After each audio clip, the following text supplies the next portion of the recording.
این وسیله هم معرفی ساعت هست. ساعت به صورت دقیقه، ثانیه و خود عقربه ساعت بر حسب پایتون. پایه‌هایی که هنوز به عقربه ثانیه نیاز ندارن میتونن عقربه ثانیه رو جدا بکنن.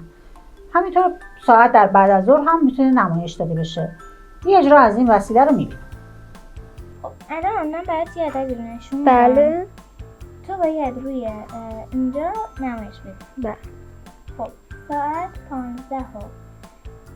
15:30 و 45 ثانیه. بله. ساعت 15 و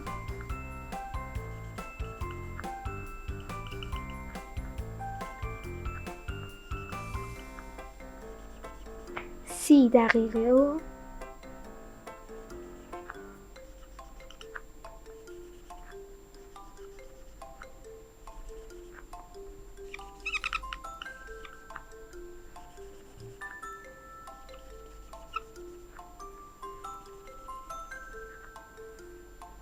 45 ثانیه.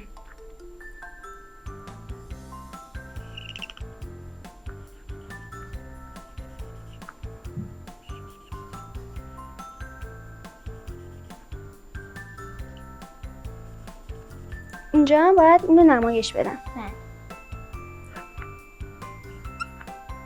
15 و 30 دقیقه و 45 ثانیه. خواهش میکنم. من یه عدد رو برات نشون دادم اینجا. بله. که بعد از این که من عدد رو اینجا نوشتم تو باید عدد رو یه ساعت نشون بدی به من. بله. خب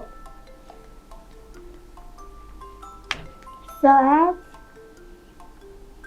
7:20 و 52 ثانیه. خیلی خوب. ساعت 7:20 و 52 ثانیه.